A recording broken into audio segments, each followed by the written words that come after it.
परमेश्वर के नाम की महिमा हो। हम बाइबल से कुछ चीज़ों को देखेंगे और जब परमेश्वर हमसे बातें करेगा हम अपने आप को थोड़ा सा देखने की कोशिश करेंगे कि हम किस तरफ हैं, क्योंकि आज का विषय होगा कि परमेश्वर ने जो आज्ञा दी है उसको मानना या न मानना। इसलिए हम थोड़ा अपने को देखेंगे कि हम किसकी तरह हैं। जैसे कि बाइबल का उदाहरण दे रहा हूं मैं। बाइबल में आपने देखा है इब्राहिम था, परमेश्वर ने एक आज्ञा दी कि सब कुछ छोड़कर यहां से निकल जाओ। इब्राहिम को कुछ नहीं पता था, न रास्ता पता था, न दिशा पता था, न दशा उसको पता थी कि क्या होगा अगर सब कुछ छोड़ के निकल गए। लेकिन परमेश्वर की जब आज्ञा उसने सुनी वो सब कुछ छोड़कर निकल गया।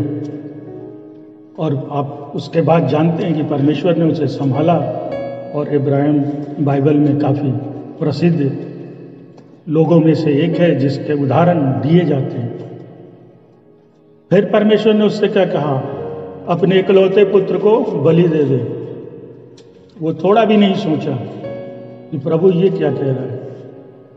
उसने वो काम किया, उसने परमेश्वर की आज्ञा को माना बिना हिचकिचाए। लेकिन बाइबल में और भी उदाहरण है जब लोग उससे भागते हैं। अब हम निकालेंगे निर्गमन की पुस्तक 3 अध्याय उसका 6 वचन पढ़ेंगे। निर्गमन 3:6। फिर उसने कहा, मैं तेरे पिता का परमेश्वर, इब्राहिम का परमेश्वर, इसहाक का परमेश्वर और याकूब का परमेश्वर हूँ। तब मूसा ने अपना मुंह छुपा लिया, क्योंकि वह परमेश्वर की ओर दृष्टि करने से डरता था। आमीन। निर्गमन 3:6 कहता है, फिर उसने कहा, मैं तेरे पिता का परमेश्वर, इब्राहिम का परमेश्वर, इसहाक का परमेश्वर और याकूब का परमेश्वर हूँ। तब मूसा ने अपना मुंह छुपा लिया, क्योंकि वह परमेश्वर की ओर दृष्टि करने से डरता था। क्यों डरता था मूसा? क्योंकि वो परमेश्वर के शक्ति, सामर्थ्य, पवित्रता को जानता था। वो जानता था कि ये परमेश्वर कौन है जो मुझसे बातें कर रहा है। इसलिए उसने मुंह छुपा लिया कि मैं परमेश्वर की तरफ दृष्टि न करूं। और इसको परमेश्वर ने जब मूसा को वहां पर समझाया, सब कुछ बताया, तो मूसा को परमेश्वर ने किस लिए चुना? अपने कार्यों के लिए चुना, जिसमें मुख्य था कि वो इजरायली को मिस्र से छुड़ाएगा। जो बंदी लोग हैं उन्हें आजाद कराएगा परमेश्वर की ओर से। उसके बाद मूसा ये जानता है कि प्रभु ने मेरा चुनाव किया। और उसका पहला उदाहरण कब हुआ? जब मूसा एक इजरायली को मिस्री से लड़ते हुए देखता है और वहां पर वो क्या करता है? इजरायली को बचाने जाता है। और मिस्र के का जो मिस्री था, जो व्यक्ति उससे लड़ता है, और क्या होता है? उसको मार देता है। और मारने के बाद वो उसे दफन करके छुपा देता है। तो क्या ये परमेश्वर का कार्य किया था जिसके लिए परमेश्वर ने उसको चुना था? मूसा ने, उसने इजराइल को बचाया था, इजरायली को नहीं, उसने परमेश्वर का काम नहीं किया था। क्यों? क्योंकि परमेश्वर कभी ऐसा काम करने को कहेगा ही नहीं जो करने के बाद आपको छुपाना पड़े दूसरों से। लेकिन मूसा ने अपने आगे बढ़ के, परमेश्वर ने अभी उसको इसके लिए तैयार नहीं किया था, वो जबरदस्ती कर गया और उसकी हत्या कर दी। और उसके बाद क्या हुआ? उसको छुपाना पड़ा। परमेश्वर कभी ऐसा काम नहीं कहेगा जो करने के बाद आपको छुपना पड़े, लोगों से छुपाना पड़े। परमेश्वर वो काम करवाता है कि पूरी दुनिया, पूरा जगत उसको देखे कि ये है परमेश्वर के लोग और ये कर सकते हैं। जिस काम को आप करने के बाद घबराएं, दूसरे को बताने में हिचकिचाएं, छुपाएं, भागने की नौबत आ जाए, समझ लेना परमेश्वर का कार्य नहीं है। भले आप सोच रहे हो परमेश्वर ने कहा हो, जिसके चलते मूसा को भागना भी पड़ा, 40 वर्ष जंगल में भटकना पड़ा, ये परमेश्वर का कार्य नहीं था। इसलिए हम हड़बड़ाहट में न करें, परमेश्वर की आज्ञा को ठीक से विचार करें कि परमेश्वर चाहता क्या है। जब उसे समझ लें, जब पूरी तरह समझ में आ जाए, तब उस कार्य को अंजाम दें और तब परमेश्वर आपको संभालेगा, अपना साथ उसमें देगा। लेकिन हुआ क्या आगे? निर्गमन 3:11। निर्गमन 3:11। परंतु मूसा ने परमेश्वर से कहा, मैं कौन हूँ जो फिरौन के पास जाऊं और इजरायलियों को मिस्र से निकाल ले आऊं। अब परमेश्वर जब तैयार कर लिया, अब उसे योजना बना ली कि अब इजरायलियों को वहां से मिस्र से निकालना है, तब वो मूसा को अपनी आज्ञा देता है कि मूसा तुझे मिस्र देश को जाना है और अपने लोगों को निकालना है। तब मूसा क्या करता है, क्या कहता है? परंतु मूसा ने परमेश्वर से कहा, मैं कौन हूं फिरौन के पास जाऊं और इस्राएलियों को मिस्र से निकाल के ले आऊं। अब वो आज्ञा को मना करता है। परमेश्वर आज्ञा दे रहा है, जाना है। ये क्या कहता है, मैं कौन हूं, मैं क्यों जाऊं। आज बहुत से विश्वासी भी ऐसा करते हैं। इसलिए मैंने कहा हम अपने आप को भी थोड़ा देखेंगे कि हम इब्राहिम की तरह हैं या मूसा की तरह। हड़बड़ाहट में परमेश्वर का काम समझ के कर देते हैं या सोच समझ कर करते हैं। अब यहां पर परमेश्वर जो योजना बनाया उसमें यह कहता है कि मैं कौन हूं, मैं क्यों जाऊं।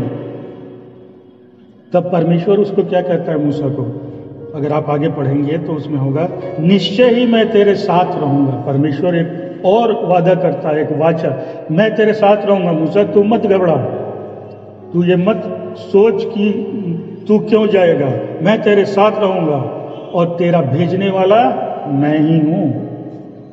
परमेश्वर खुल के कहता है, जबकि मूसा उसकी सामर्थ्य को जानता था।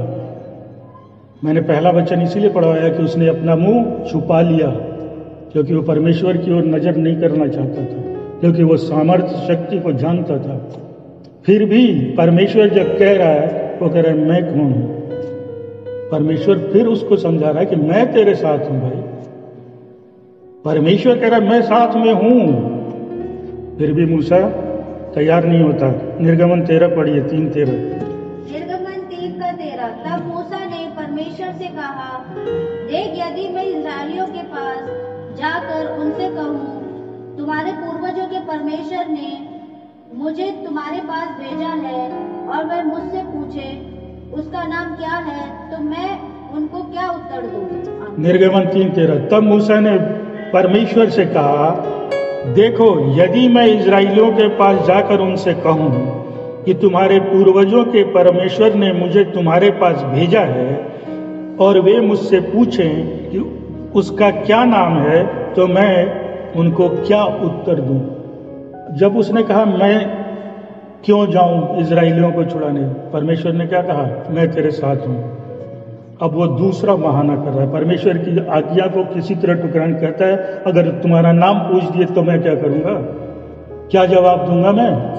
परमेश्वर फिर उत्तर देता है, आगे आप पढ़ना तो देखना, वो क्या कहता है, मैं जो हूं सो हूं, कहना मैं हूं ने तुम्हारे पास भेजा है। परमेश्वर फिर कह रहा है, अच्छा ठीक है, ये भी प्रश्न का तुम्हारे मैं उत्तर देता हूं। अगर पूछे कोई कह देना मैं हूं, उसी ने मुझे भेजा है, बस तुम्हारा काम इतना है, खत्म। 4:1 को पढ़िए जरा। निर्गमन 4:1। तब मूसा ने उत्तर दिया, यदि वह मेरा विश्वास ना करे या मेरी बात ना माने और कहे, यहोवा ने तुझे दर्शन नहीं दिया है, तो क्या होगा। अब मूसा फिर कहता है, जब परमेश्वर ने ये भी उसकी सवालों का जवाब दे दिया, तब मूसा कहता है, तब मूसा ने उत्तर दिया, यदि वे मेरा विश्वास न करें या मेरी बात न माने और कहें, यहोवा ने तुझे दर्शन नहीं दिया है, तो क्या होगा। मूसा अब फिर आगे बढ़ता है कि भाई अब परमेश्वर सब चीज का जवाब दिए जा रहा है, ये काम करना पड़ेगा, इसकी आज्ञा माननी पड़ेगी, लेकिन वो रास्ता खोज रहा है। हम लोग भी आज विश्वासी रास्ता खोजते हैं, कि परमेश्वर की आज्ञा को किस तरह से ठुकरा दे, नकार दें, कोई बहाना, अगर ऐसा किया तो ये हो सकता है, वैसा किया तो ये हो सकता है।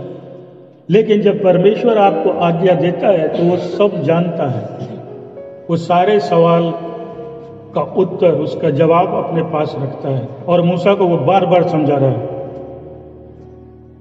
और जब वो कहता है कि वो मेरा विश्वास नहीं करेंगे, तो परमेश्वर ने क्या कहा? आश्चर्य कर्म करके दिखाया कि मूसा तू ये कर सकता है, कैसे तुझ पर विश्वास नहीं करेंगे वो। आगे 4:10 को पढ़िए। 4:10 तब मूसा ने यहोवा से कहा, हे प्रभु, मैं तो बोलने में कुशल नहीं, ना ही पहले था और ना जब से तूने अपने दास से बातें की, क्योंकि मैं तो बोलने में जीभ का भद्दा हूँ। अब देखा कि कोई उपाय नहीं। ये क्या कहता है परमेश्वर की आज्ञा को? कहता है मूसा ने यहोवा से कहा, हे प्रभु, मैं तो बोलने में कुशल नहीं, न ही पहले था और न जब से तूने अपने दास से बातें की, क्योंकि मैं तो बोलने में जीभ का भद्दा हूं। अब देखा, अब क्या रास्ता निकालूं, कैसे करूं? तो कहता है कि मैं बोल नहीं पाता प्रभु, मुझे बोलना नहीं आता, मैं क्या बोलूंगा? तब परमेश्वर क्या कहा? मनुष्य का मुंह मैंने बनाया है, जा मैं तेरे मुख से संग रहूंगा। परमेश्वर भी छोड़ नहीं रहा, कह रहा है मैं तेरे मुख से बोलूंगा, तू मत बोलना, मैं तेरी जुबान से बोलूंगा और लोग समझ जाएंगे। तुझे सिखाता रहूंगा कि तू क्या कहे। ये भी परमेश्वर कहता है, मैं बोलूंगा और तुम्हें भी बताऊंगा कि क्या बोलना है, उतना ही बोलना। हम आज कितना बोलते हैं? जितना परमेश्वर कहता है, जो कहता है नहीं। लेकिन परमेश्वर यहां कह रहा है कि उतना ही बोलना जो मैं तुम्हें समझाऊंगा, और बोलूंगा भी मैं। तब क्या होता है? 4:13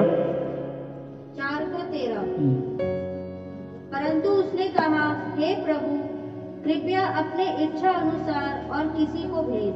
अब अंत में वो देखा परमेश्वर नहीं कर सकता, मुझे तो करना नहीं। कहता है प्रभु अपनी इच्छा के अनुसार किसी और को भेज दे, मुझे माफ कर दे, मुझे छोड़ दे मेरा पीछा। और तब आगे पढ़ के देखना, तब यहोवा का क्रोध मूसा पर भड़क उठा। जब इतना समझाने के बाद वो परमेश्वर की बात मानने को तैयार नहीं है, तो क्या हुआ अंत में? परमेश्वर का क्रोध मूसा पर भड़क उठा और हारून को परमेश्वर ने मूसा के साथ देने के लिए चुना। जब हम परमेश्वर कहता रहता है, हम नहीं करते, तो परमेश्वर का क्रोध भी भड़क जाता है। मूसा पर भड़क गया, इतना समझा रहा हूं, मैं बोलूंगा, मैं रहूंगा साथ, मैं हूं भेजने वाला। लेकिन मूसा इस बात को मानने को तैयार नहीं है। तब परमेश्वर क्या कहता है? हारून को चुनता है मूसा के साथ के लिए। हम भी यही करते हैं, परमेश्वर की आज्ञा को ठुकराते हैं, उसकी बातों को नहीं मानते।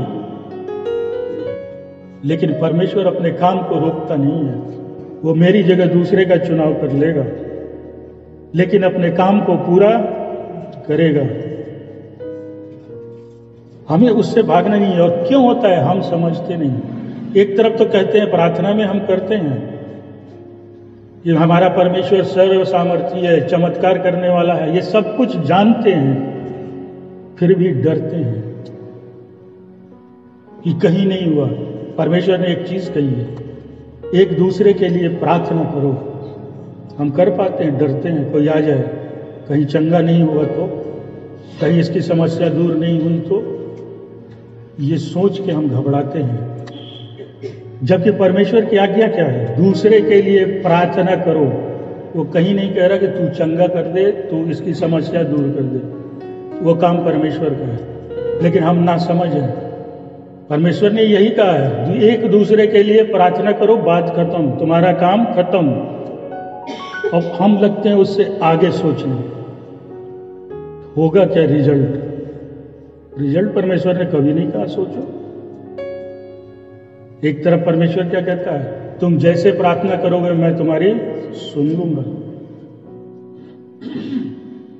एक तरफ और क्या कहता है, कितनी भी प्रार्थना कर लो मैं नहीं सुनूंगा। ये तीनों वचन हैं, इसको देखिए, ये तीनों को एक साथ जोड़कर इसको देखिए कि इसमें कौन सा चीज क्या कह रहा है। क्यों एक तरफ परमेश्वर कहता है कितनी भी प्रार्थना कर लो मैं तो नहीं सुनूंगा, एक तरफ कहता है तुम जैसे प्रार्थना करोगे मैं सुन लूंगा। तो मेरी प्रार्थना क्यों नहीं सुनी गई, जबकि परमेश्वर ने कहा मैं सुन लूंगा। लेकिन ध्यान रखिए कि एक तरफ ये भी कह चुका है कितनी भी कर लो, वो हमारी कमी हमारी गलती के चलते होता है। आपको विचार करना है मेरी प्रार्थना क्यों नहीं सुनी गई, जबकि परमेश्वर ने कहा है, लेकिन हम विचार नहीं करते उसकी बात को, बस इसीलिए घबराते हैं, डरते हैं। हम लोग कलीसिया में आप देखते हैं आमतौर पर, और ये ठीक बात है, मैं कोई इसको गलत नहीं कह रहा, प्रार्थना करते हैं, बहुत लोग करते हैं, सब लोग करते हैं। उसमें हम एक चीज बोलते हैं कि जो बोझ से आए हुए हैं दबे लोग, प्रभु उनको संभालना। मैं एक सवाल करता हूं, हम बोझ से दबकर आते ही क्यों हैं? जब परमेश्वर ने कहा है कि अपना बोझ मुझ पर डाल दो, फिर हम बोझ लेकर कलीसिया में आते क्यों हैं? हमने क्या अपना बोझ उस पर नहीं डाला? अगर डाल दिए होते तो बिना बोझ के आते।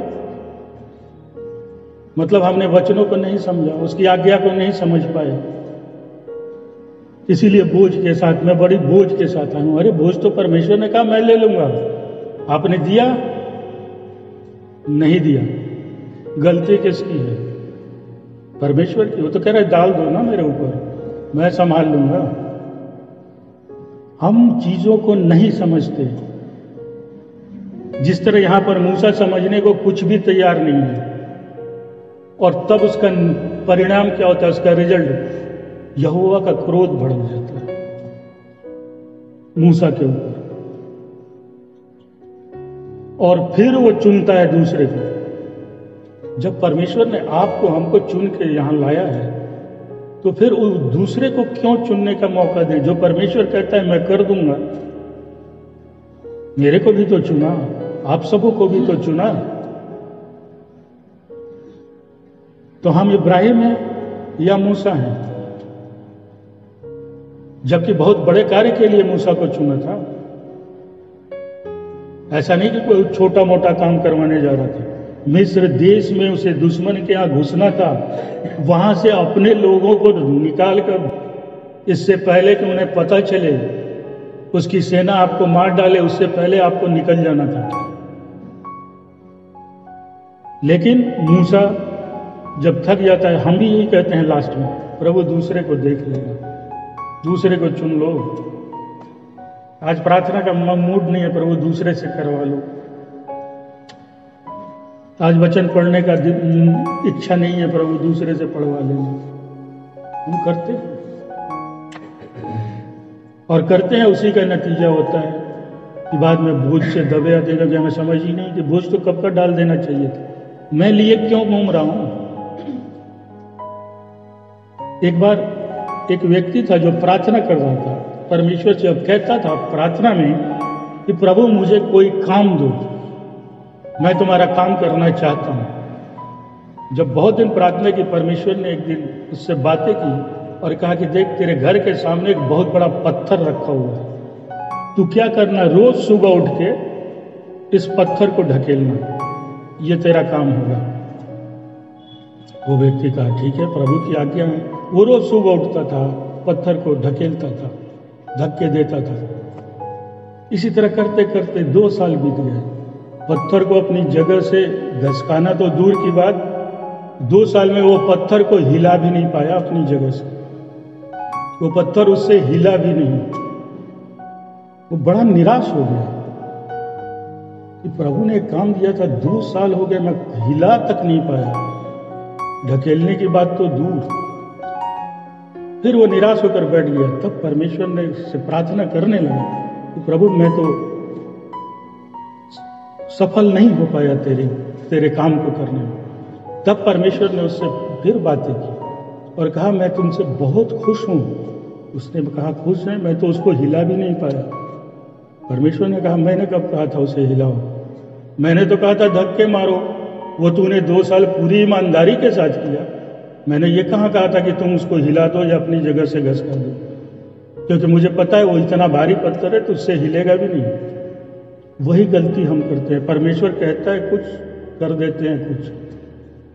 और परमेश्वर ने उसे कहा देख तू पहले कैसा दुबला पतला था, 2 साल तूने एक तरह से वो की धकेला, देख तेरे मसल सब हाथ के कितने मजबूत बन गए। लेकिन वो व्यक्ति निराश में था कि मैं हिला नहीं पाया। प्रभु क्या कहता है, क्या कहता है, उसको ध्यान से सुने। इसलिए उसने उसको कहा मैंने कब कहा था हिला? तेरे हिलाने के बस की वो पत्थर नहीं है। मैंने खाली बोला था धक्के मार, वो तूने ईमानदारी के साथ किया, इसलिए मैं तुझसे प्रसन्न हूं, तुझसे खुश हूं। हम परमेश्वर कहता कुछ है, उससे 4 कदम आगे चले जाते हैं सोचते हुए, और वहां पर गलतियां कर देते हैं। जितना कह रहा है उतना, इसीलिए उसने मूसा को क्या कहा, जितना कहूं उतना बोलना, उससे ज्यादा मुंह मत खोलना। लेकिन हम तो एक बार मुंह खोल दिए तो बंद ही नहीं करते, इसीलिए गलती कर देते हैं, कुछ बोल जाते हैं। आजकल आज टीवी पर देखते होंगे, जब चुनाव होता है मुंह खोलते हैं नेता लोग तो कुछ भी बोल जाते हैं। कम बोलिए जितना परमेश्वर कह रहा है, कम बोलिएगा, कम गलती कीजिएगा। इसलिए परमेश्वर की बात को पहले समझिए, वो कहना क्या चाह रहा है। जो कह रहा है उसको करिए, उससे 1 कदम आगे का काम आपका नहीं है, क्योंकि वो आपको उस काम में देगा। क्योंकि वो खुद कहता है ना इब्रानियों में कि मैं तुझे न छोड़ूंगा न त्यागूंगा। ये भी हम जानते हैं, फिर भी डरते हैं। परमेश्वर ने खुल के कहा है कि मैं न तुझे छोड़ूंगा न त्यागूंगा, तुम्हारे साथ ही रहूंगा, फिर भी डर लगता है और हम डरते हैं। परमेश्वर हमें नहीं छोड़ता, छोड़ तो हम जाते हैं। लेकिन परमेश्वर कहता है मैं तुझे कभी नहीं त्यागूंगा। वैसा काम ही ना करे कि परमेश्वर से आप दूर हो जाएं। आगे भी परमेश्वर ने जब मनुष्य को अपने स्वरूप में बनाया तो वो यूं ही नहीं उसकी ऐसे ही सोचा चलो बना देते हैं। उसने भी बहुत योजना बनाने के बाद हमें और आपको अपने स्वरूप में बनाया, अपने हाथों से रचा। क्यों? निकालिए लैब व्यवस्था 26:11। इसके अतिरिक्त मैं तुम्हारे मध्य अपना निवास स्थान बनाऊंगा और मेरा आत्मा तुमसे घृणा नहीं करेगा। परमेश्वर का वचन कहता है इसके अतिरिक्त मैं तुम्हारे मध्य अपना निवास स्थान बनाऊंगा और मेरा आत्मा तुमसे घृणा नहीं करेगा। जब मनुष्य को बनाया तो इसलिए बनाया कि मैं इनके बीच में निवास करूंगा, इनके साथ रहूंगा। और क्या कहता है, मेरी आत्मा तुमसे घृणा नहीं करेगी। हम आज एक दूसरे से घृणा नफरत करते हैं, लेकिन परमेश्वर खुल के बोला मेरी आत्मा तुम लोगों से नफरत नहीं करेगी, घृणा नहीं करेगी। तो हम क्यों घृणा पाल के हैं? क्योंकि परमेश्वर की बात और उसकी आज्ञाओं को नहीं समझ रहे। 12 को पढ़ दीजिए इसी में।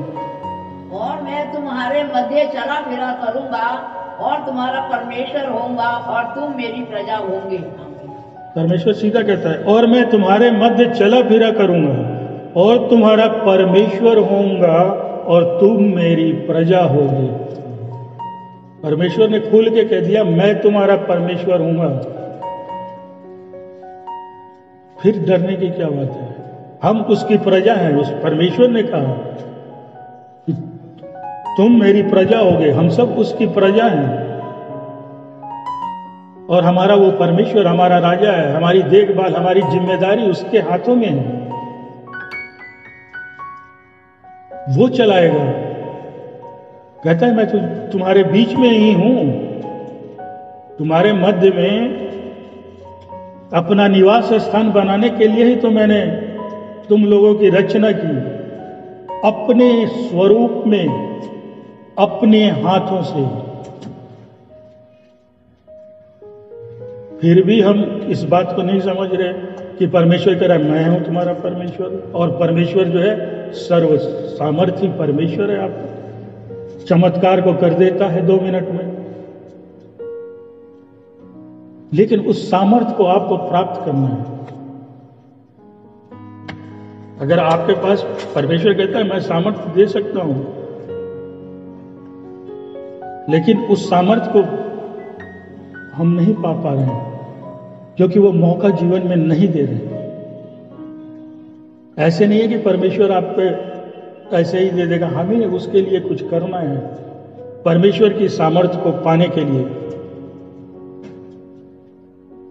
लेकिन हम तो खुद डरे बैठे हैं। अगर आपको याद हो, बाइबल में एक महिला जिसको 12 वर्ष से लहू बहता था, लेकिन उसका विश्वास क्या था कि अगर छू लिया तो मैं ठीक हो जाऊंगी, और उसने ऐसा किया भी। जब एक बार बहुत भीड़ थी, उसमें वो घुसी, उसमें उसने रास्ते निकाले यीशु के नजदीक जाने का, और उसके कपड़े को उसने छू लिया। और उसके बाद क्या हुआ? कपड़ा छूने के बाद वो चंगी हो गई। कैसे चंगी हो गई?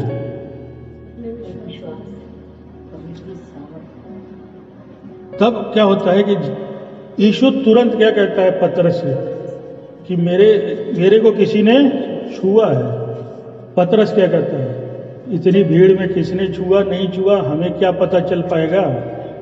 लेकिन यीशु क्या कहता है, मेरे अंदर से सामर्थ निकली है। वो औरत, वो महिला प्रभु यीशु की सामर्थ से चंगी हो गई। सामर्थ उसने कैसे प्राप्त किया? अपने विश्वास के द्वारा, क्योंकि उसका विश्वास था कि अगर मैंने इनके कपड़े छू लिए तो मैं चंगी हो जाऊंगी। उसी तरह आप विश्वास से परमेश्वर के सामर्थ्य को प्राप्त कर सकते हैं, और जब उसके सामर्थ्य को प्राप्त करेंगे आपका भी जीवन धन्य हो जाएगा, आप भी चंगे हो जाएंगे। लेकिन उस सामर्थ्य को खींचने का एक ही उपाय है, वो है विश्वास। उस औरत ने यही किया। परमेश्वर के सामर्थ्य को उसने प्राप्त किया। और कैसे प्राप्त किया? अगर उसने कपड़े को छुआ, इसका मतलब क्या है? वो यीशु के इतने निकट पहुंच गई थी। कभी छू पाएगी, दूर से नहीं छू पाएगी। हमें भी परमेश्वर के निकट जाना है। अगर सामर्थ्य चाहिए, विश्वास में भरकर परमेश्वर के नजदीक पहुंचिए, उसकी सामर्थ्य जरूर निकलेगी और आप तक पहुंचेगी। हम परमेश्वर से दूर हैं, सामर्थ्य की इच्छा रखते हैं, कैसे संभव होगा? उस भीड़ में उस महिला ने, जो बीमार महिला थी, और 1-2 दिन से नहीं 12 वर्ष से, क्या उसकी हालत रही होगी सोच कर देखिए। उसने भी रास्ते निकाल लिए उस भीड़ में यीशु के नजदीक पहुंचने का। हम आज तक नहीं निकाल पाए कि परमेश्वर के नजदीक कैसे पहुंचे। हमें कुछ सूझ ही नहीं रहा है, कभी इधर कभी उधर। क्या उस महिला से भी बेकार हैं हम? वो तो बेचारी बीमार थी। हमको तो प्रभु ने अभी चंगा रखा है, तब रास्ते नहीं खोज रहे, तब प्रभु के नजदीक जाने का उपाय नहीं ढूंढ रहे, उसकी आज्ञा को नकार रहे हैं मूसा की तरह। कोई ना कोई बहाना, और आखिरी में तो कह देते हैं मेरा पीछा छोड़ दो प्रभु, दूसरे को देखो, मुझसे नहीं होगा ये।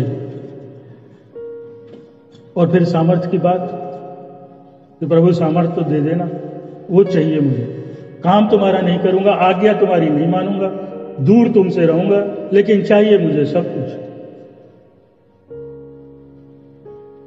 मुझे सामर्थ्य भी दे, शक्ति भी दे, शांति भी दे, मेरे बोझ को भी हटा ले, चंगा भी कर दे, लेकिन जहां पर मैं हूं ये संभव नहीं हो पाएगा। आपको परमेश्वर ने जब अपने स्वरूप में बनाया और कहा मैं तुम्हारे साथ चलूंगा, इसका मतलब आपको काम भी सौंपेगा। ऐसा नहीं कि परमेश्वर बिना काम किए कराए कुछ कर देता है। आदम को भी बना के उसने काम सौंप दिया कि इसकी रखवाली करेगा तुम, बगीचे की, वाटिका की, उसको माली का काम सौंप दिया, इसकी सब जितनी चीजें हैं वो करो। ऐसे ही बना के नहीं छोड़ दिया कि घूमते रहो जंगल में। उसने कहा इसकी रखवाली की जिम्मेदारी तुम्हारी। उसी तरह परमेश्वर हमें भी जब चुना, हमें बनाया, कुछ न कुछ जिम्मेदारियां दी हैं कि ये काम तुम करोगे। जैसे मूसा को चुना, बोला इजराइली को निकालोगे, उस तरह हमें भी उसने जब चुन के अलग किया संसार से, तो कोई तो मतलब होगा, कोई तो मकसद होगा। लेकिन हम उस पर कितने खरे उतरते हैं, ये हमें सोचना है कि क्या हम जो परमेश्वर कहता है कर रहे हैं। जैसा कि मैंने पहले भी बोला, जितना कह रहा है उतना ही कीजिए, उससे आगे बढ़कर नहीं, प्रयास न कीजिए, नहीं तो फिर आपको भी भागना पड़ेगा। जितना कह रहा है उतना ही कर दीजिए, प्रभु आपसे प्रसन्न रहेगा। हम क्या करते हैं, जो कहता है वो नहीं करते, उसका उल्टा कर देते हैं। कहीं कहीं हम हड़बड़ी में नहीं समझ पाते। मैं इस बात को भी कह रहा हूं कि उसे समझने का प्रयास कीजिए कि प्रभु कह रहा है क्या क्या काम को। नहीं समझ में आए दोबारा पूछिए, परमेश्वर उसे आपको फिर से समझाएगा कि ऐसे करना है, इस काम को ऐसे करना है, ये करोगे, समय बताएगा।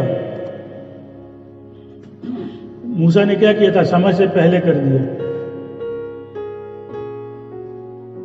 लेकिन जब इजराइली को परमेश्वर ने निकाला मिस्र से, तो उसका समय निश्चित कर दिया था।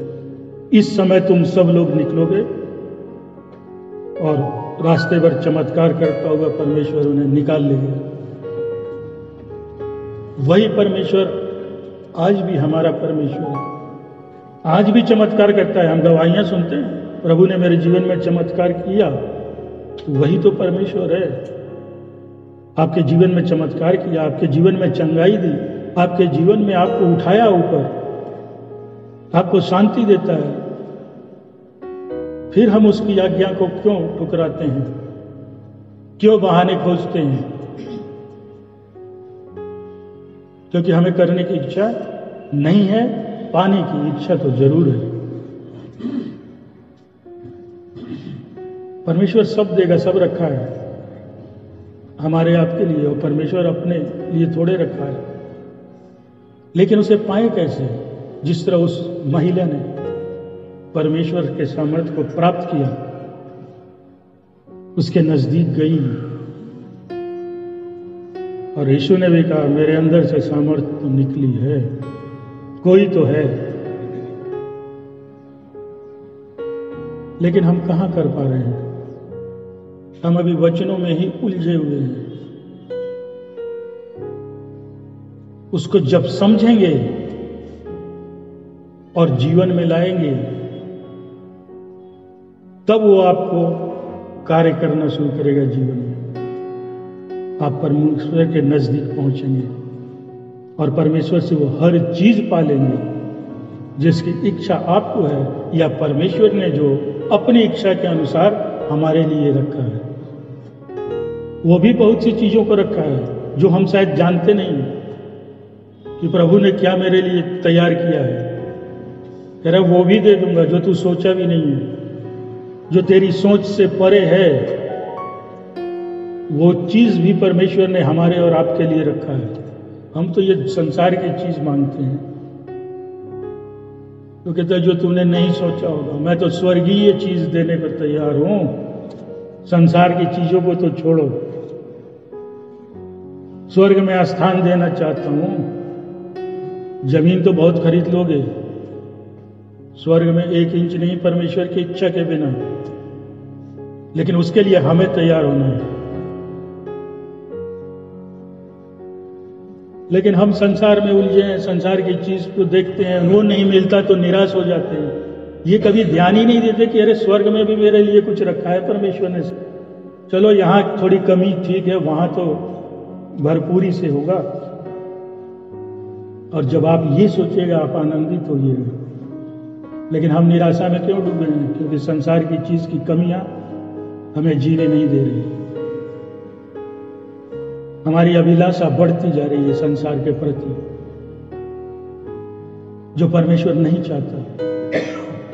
वो कहता है मैं उतना दूंगा जितना तुझे चाहिए, लेकिन समय आने पर। और परमेश्वर देता भी है। बहुत सी गवाहियां आपने सुनी, पढ़ी होगी, देखी होगी कि जब हर तरफ से लोग टूट जाते हैं कि अब कुछ नहीं हो सकता, उस समय परमेश्वर आपके जीवन में चमत्कार कर देता है और वो क्या, उससे ज्यादा आप प्राप्त कर लेते हैं। फिर भी हम उसको भूल जाते हैं। इसलिए परमेश्वर जब कुछ कहे उसे समझने का प्रयास करे। पहला, बिना समझे नहीं कि प्रभु मुझसे चाहता क्या है। जब समझ लें उसका इनकार न करें, प्रभु मैं नहीं करने वाला, उसको करने का प्रयास करें। और आप अपने प्रयास से नहीं कर पाएंगे परमेश्वर का काम, वही आपकी मदद करेगा। जैसे मूसा को बार बार कहा, मैं बोलूंगा, मैं साथ रहूंगा, मेरा नाम तू कह देना, वही मैं हूं, तो वो करेगा आपके लिए। और आप उस काम को इतनी आसानी से कर जाएंगे जो आपने कभी सोचा भी नहीं होगा कि मैं ये काम कर सकता हूं जीवन में। परमेश्वर वो काम करा देगा। लेकिन कब? जब परमेश्वर के प्रति आपका विश्वास हो।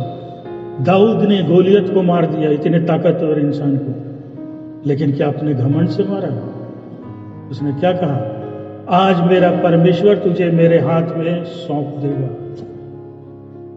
हम कभी बोल पाते कि आज मेरा परमेश्वर मुझे दे देगा? हम तो भूल जाते हैं। उसने घमंड नहीं किया था, कहा आज मेरा परमेश्वर तुझे देगा मेरे हाथ में, चिंता मत कर गोलियत, घमंड मत कर। और तब उसने मार दिया। उसी तरह परमेश्वर आपके हाथ में भी बहुत से काम को सौंपेगा, बहुत सी चीजों को सौंपेगा। आप वो काम को कर देंगे, उस काम को कर गुजर जाएंगे। लेकिन कब? जब इतना विश्वास हो। क्योंकि परमेश्वर से कुछ भी पाने का जरिया विश्वास है। विश्वास है परमेश्वर पर, सब कुछ आपका है। परमेश्वर की सामर्थ, उसकी शक्ति, उसका चमत्कार आप सब कर सकते हैं। इसलिए परमेश्वर ने कहा, मेरे विश्वासी मुझसे बड़े बड़े आश्चर्य कर्म करेंगे। इसने जोड़ा विश्वासी, जो मुझ पर विश्वास करने वाले होंगे वही कर पाएंगे। वही बीमारों पर हाथ रखेंगे, वो चंगे हो जाएंगे, अशुद्ध आत्माओं को निकाल देंगे।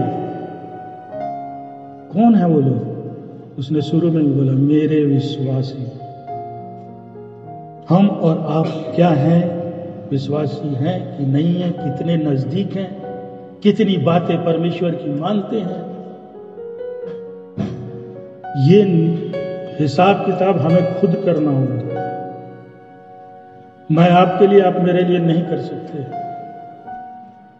कि प्रभु आज बातें कर रहा था, मैं कहां पे हूं, जरा एक बार सोचूं तो बैठ के। कितनी बार उसकी आज्ञा मानी है, कितनी बार नकारा है, कितनी बार दूसरों के लिए प्रार्थना की बिना झिझक के, बिना डर के। कितनी बार मैंने अपना बोझ परमेश्वर पर डाल दिया और कितनी बार लेके घूमता रहा। आखिर क्यों मैं घूमता रहा? ना समझता, नादान था। जबकि परमेश्वर ने खुल के कह दिया, मेरे ऊपर डालो बोझ, मैं उठाऊंगा। फिर मैं क्यों घूम रहा हूं? परमेश्वर की आज्ञा को नहीं समझा। और फिर कहते हैं बोझ के तले दबा जा रहा है जीवन। तो उसका उपाय परमेश्वर ने बताया तो था, किया नहीं।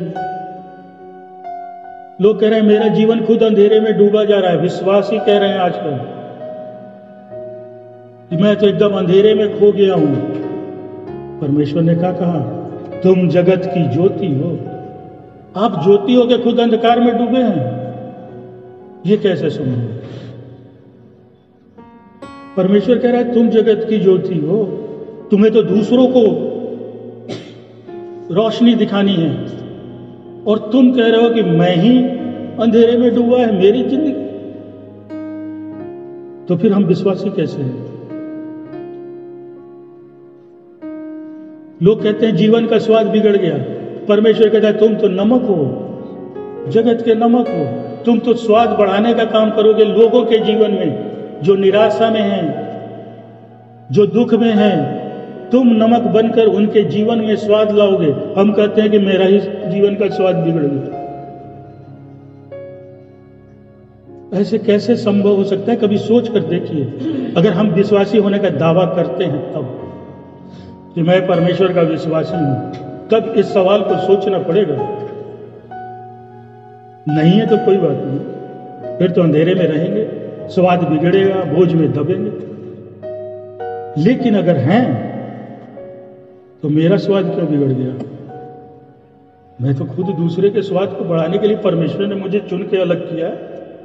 मैं अंधेरे में कैसे दौड़ रहा हूं? परमेश्वर ने तो मुझे ज्योति के लिए चुना है और कहता है तुम जगत की ज्योति हो। परमेश्वर खुल के सब चीज बोल देता है, तुम यहां के नमक हो। हम कह रहे हैं नहीं प्रभु, कहां नमक, अपना ही स्वाद बिगड़ा है, दूसरे का क्या बढ़ाऊं।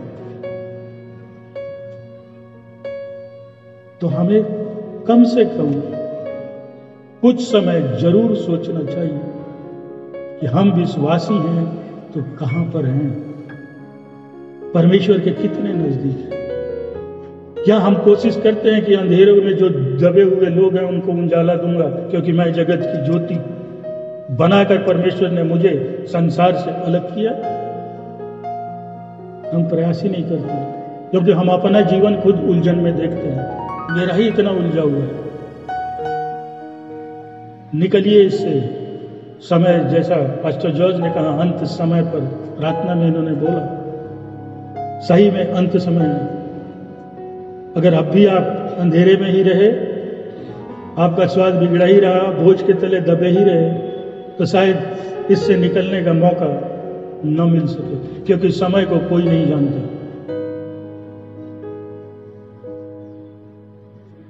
समय जो है वो बहरा होता है, किसी की नहीं सुनता है, लेकिन अंधा नहीं होता, वो सब चीज देखता है। इसलिए समय कितना है किसी को नहीं पता, वो सब देख रहा है। किस दिन क्या हो जाए जीवन का किसी को नहीं पता। इससे पहले हम कम से कम परमेश्वर के नजदीक तो पहुंच जाएं। इतना तो प्रयास हमें करना है, क्योंकि उसी के लिए विश्वासी हैं, उसी के लिए कलीसियाओं में आते हैं, उसी के लिए प्रार्थना करते हैं, उसके लिए पवित्र शास्त्र के वचन पढ़ते हैं, उसके लिए संदेशों को सुनते हैं। और अगर वो भी नहीं कर पाए तो ये सारी चीजें व्यर्थ हो जाएंगी। लेकिन खैर, निर्णय आपका। परमेश्वर ने हर चीजों को बाइबल में, पवित्र शास्त्र में खुल के बता दिया। समझना नहीं समझना, उसको अमल करना जीवन में नहीं करना, ये हमारे ऊपर, आपके ऊपर। करिएगा, परमेश्वर से सब कुछ पाइएगा, सामर्थ्य पा जाइएगा। नहीं करेंगे, आपको पता है। परमेश्वर सबको आशीष दे।